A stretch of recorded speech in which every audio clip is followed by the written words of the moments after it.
Hi there, Sanibonani Molweni. Welcome to Fix channel. For new here, please subscribe before the end of the video. If returning, thank you for love and support. I appreciate you. Thando nesithembu siyaxoxa. Yazi kunento guys embi eyenziwa social media. Eyenzeka ayenziwe, yenziwa abantu. Ukuthi bazothatha ivideo mhlambe akwenzeki la kube yi-full video because i-TV show le. Beveza uMpumelelo la owayekhuluma khona ekhuluma noMangwabe bekwi-show Sunday Sexy Love. Beveze uhalf wenkulumo. Ngoba kusuthola uhalf wenkulumo uphawulwe into engaphelele. Mhlambe okokuqala noma okwesibili ngidefend uMpumelelo kodwa ngimdefend ngikhuluma into eyenzeka la. Ku-Sunday Sexy Love ishow yabiza oBabe noMseleku noMangwabe noMakhumalo. And sayibuka le episode. Kodwa ke le video ngichazela lo ngayibukanga. Kule show kubizwa abashadile abathandanayo. Befike bexoxe ngendaba yabo. Base-ke kukhulunywa ukuthi-ke angithi inobu-sexy. Kukhulunywa ngokuthi-ke ekamereni ama-chorus athini, izinto ezedwayo laphayana ukuze kube spice kube njani njani. Umseleku-ke wayehambe namakhosikazi amabili okuwuMangwabe noMakhumalo. Baqala bakhuluma bendawonye yezisithembu base bahlukana-ke manje sekuza uMseleku noMakhumalo. Bona umseleku noMangwabe ngoba kunama-games abo yadlala kuyo leya show. Ishow-ke ibe ne-part la efaka khona umuntu oba-close nalama-guest abo ozoba nomlayezo noma ozoba nento ayishoyo. Abanye bebebathola bekuwama-VN abedlala kodwa bekuyaye kube umuntu osondelene. Sithole kule show-ke ukuthi hawu uSibindi uclose noMakhumalo futhi uke wahlala naye. Ngenxa yokuthi bekushuthwa-ke uMpumelelo yena washutha waseba nemessage eqala khona noma umyalezo oqala khona abhekise kuMakhumalo. Njengoba sasilalele ishow kuvela akaze kube yinto elumelayo. Ilumela la ku-social media ngoba sekuthathwe uhalf walo wamyalezo wahamba ngale ndlela usuhamba ngayo ku-social media. Nanokuthi-ke phela uma ungayibuka ngisho nawe ngeke usa-understand. Uzoqhamuka usuthi ingane ikhuluma indaba zabantu abadala iyaphi lapho kanti cho. Kuleya show kubizwa umngani mangabe umngane ekhona abe ne-message ayikhuluma abe nomyalezo walama-guest akhona.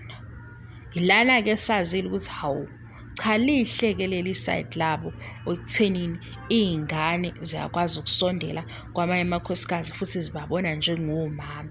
Ngoba uSibindi akakhulumanga ngoMakhumalo kuphela. Washo nje ukuthi unomama abangaki. Wabala uMakhumalo wabala.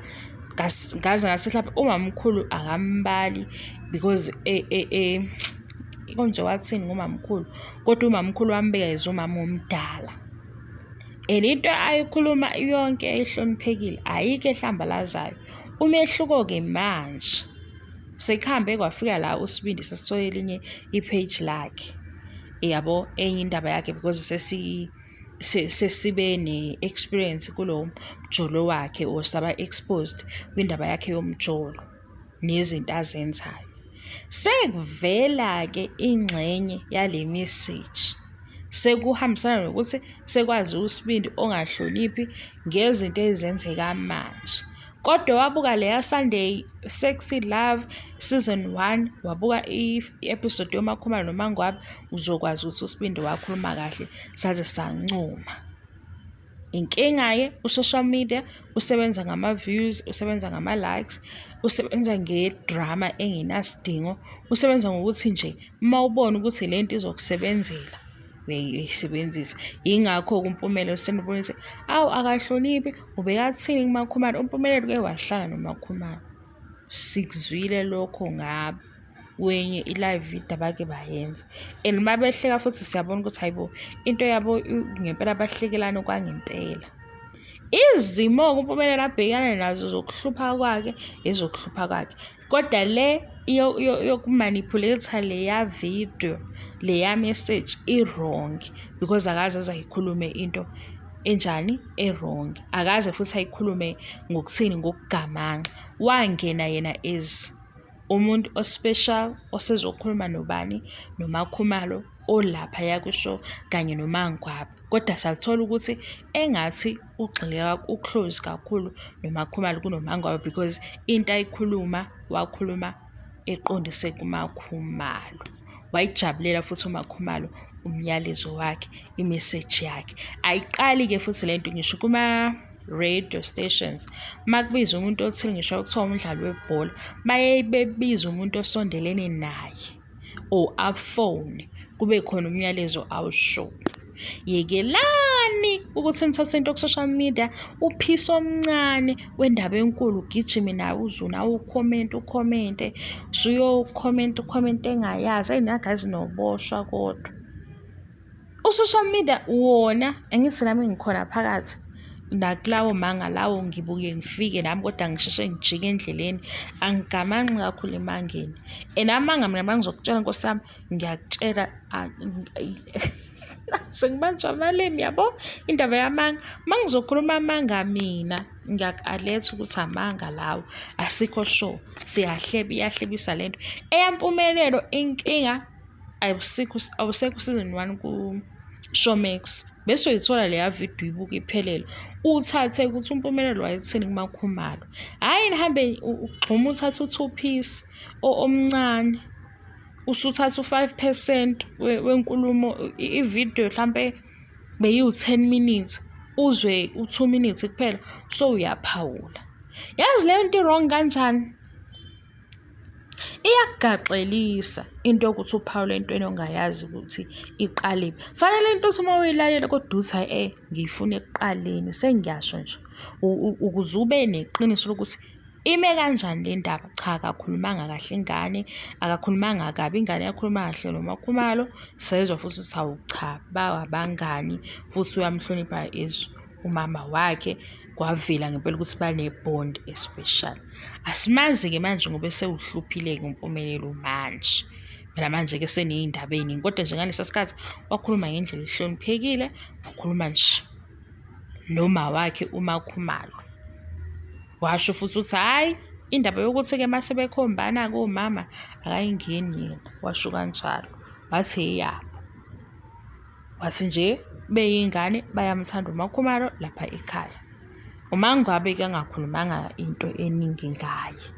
Mase sibukisisa futhi nathi njengoba ubaba uMselekwaye kanye noMakhumalo lapha kwi-show, umuntu osondelayo o-close kwakuzoba vele umngane kaMakhumalo or uMpilo noma uMpumelelo.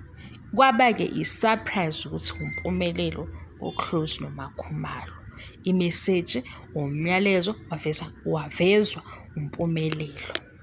Kanti mhlampe ngapho ko-radio omunye seke walalela made khulunywa noMakhumalo kuwusuku mhlampe olubalulekile kuye, bayakwazi ukuthola uMpilo. Manje yonke into nifuna ukuyithwista ngoba isithembu. Yonke into ufanele ukuthi hayi sekhuluma indaba engahlangene, hayi wayikhuluma noma wakhe. Phela sesama-viewers, sesikwi-TV show, thina njalo indawo yethu sibuye siduke. Niyanibona? Ihlupha lapho-ke into mase sesiphakathi egcekeni eMzumbe, usukhohliwe ukuthi hayibo la bantu sebeqeda iminyaka ewu5 bendawonye. Kwenye indaba ewu5 ewu20, kwenye indawo siyasala.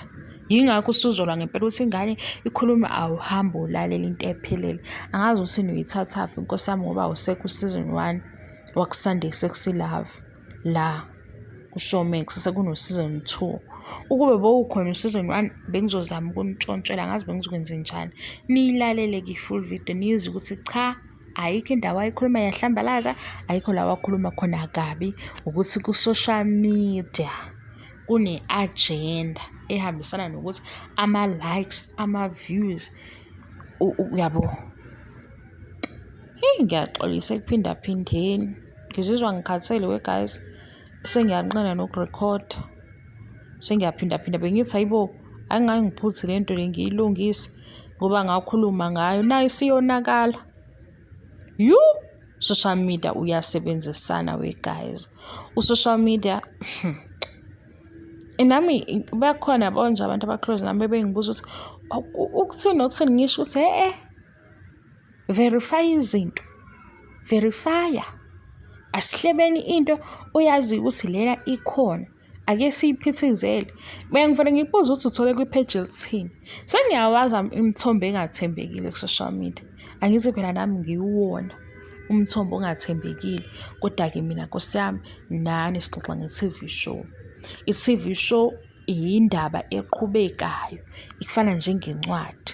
Manje musa ukuthi ngizoba umthombo othembekile mase kuhlelwe. Ekuhlebeni mina angazi, ngiyasaba futhi ngoba sekuboshwana nje. Hayibo, ngihleba lokho engikubonile engakubonanga ngikubonanga. Ngibona la comment section kuthiwa Fix hamba uyofuna, ngithi nifuna kuboshwe mina? Hawu, nabaya olabaya sebeyavela enkantolo. Mina ngikhuluma nge-TV show. And kwi-TV show ngempela mase kuthiwa ngiyabizwa, sekuthiwa woza wentombazane, ngingeza ngigijima ngoba ngiyokwazi ngisho ukuyimela. Ngisho yonke lento ukuthi i-TV ithe yathi. Ngizongibophela ukuthi i-TV itheni? Hayibo. Kanti u-DSTV unjani benomzansi Magic? Ngiyolwa, ngiyokwazi ukuyilwela nge-episode. Kodwa lezi ezinye ey'funwayo sekuthiwa umakhelwane othe, umakhelwane ngiyomcingela ubani? Sengithi umakhelwane yize. Ngiyomcingela ubani? Ngoba mhlawumbe umakhelwane uyangibhayizisa nje. Mhlawumbe isitha sakhe lowo muntu. Ngazilaphi. Umakhelwane seqhamuka sethi Fix usuzwile. Hayi makhelwane usuke ngisale ngedwa. Umakhelwane ngithi sengiyamfuna, ngithi umakhelwane wozakhe akasekho ndawo. Kanti i-TV imnandi ngokuthi u-episode 8 odlale kuMzansi Magic. Bashutha nje u-episode 8 bacabanga thina ukuthi sifanele ukuyibuka lento. Sesiyibukile-ke saxoxa ngayo. Phela uma kusekubizwa mina ngizothi bonke laba abawubukile lo episode 8 akwavela. Sibuze ukuthi abayibonanga lento engishoyo. Mase ngiyabuza mina ukuthi mawucabanga sengihleli ngibuka i-TV ngizobuka lento ekhulumayo ngithi iyiyo yini noma akukho okunye engizokucabanga. Manje ngizoboshela ukuthi umqondo wami uyagijima uma ngibuka into engiyibuka lapha ku-TV ngoba ngiyangizwa sekuyinganekwane. Mangithi futhi angikukholwa lento isho ku-TV uzongibophela lokho yini? Ngoyimela kwa-TV.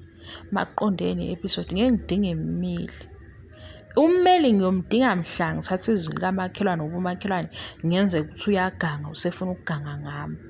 Umakhelwane uney'nhloso zakhe, usefuna ukuthi kuvele ngami. Umakhelwane sengihlebela into engingayazi.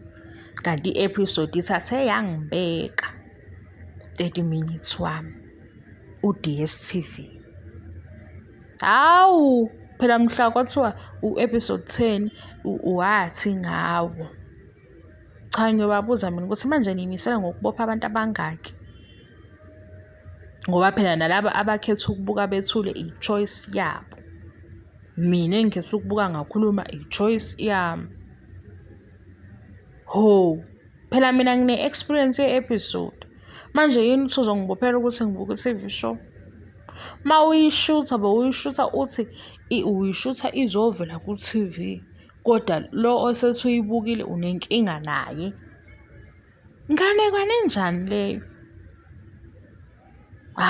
Befike kodade nobhuti kodwa iy'ndaba zabantu.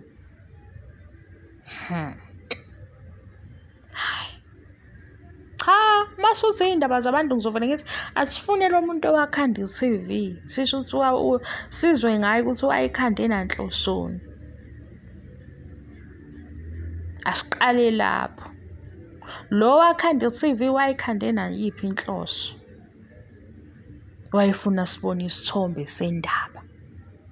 Laba-ke sebethi bona bahlale bayicabanga bathi sifuna ukuyoba-ke isithombe sey'ndaba zethu, wena yini ulwe-ke nokuthi iy'ndaba zabo siy'bamba kubo, hhayi kuwe. Yabo udinga ukushawa, udinga ukushawa. Nje wena udinga ukushawa. Ngoba phela manje ukhona okhanda i-T_V, ehlalile wacabanga ukuthi i-T_V izoba nje. Yathi sikhona i-T_V kwakhona bathi sihalela ukuvela abantu besazi, bavela. Sesiyilabo bantu-ke sibaziyo ngoba bethe bona siyathanda ukuvela. Wena-ke eyakho indaba ithini?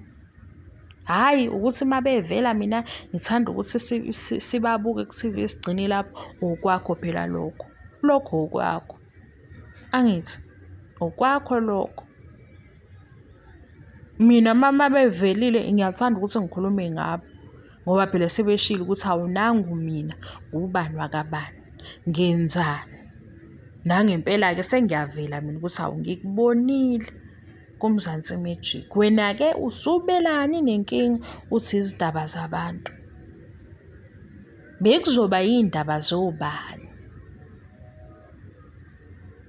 Yabona ukuthi indaba yethu yinde Nkosi yami. Yinde kakhulu. Yinde wegaza umoya wami awukho phezulu ekuhlebeni namhlanje uphansi. Nibe right, niy'phathe kahle lapho. Bye.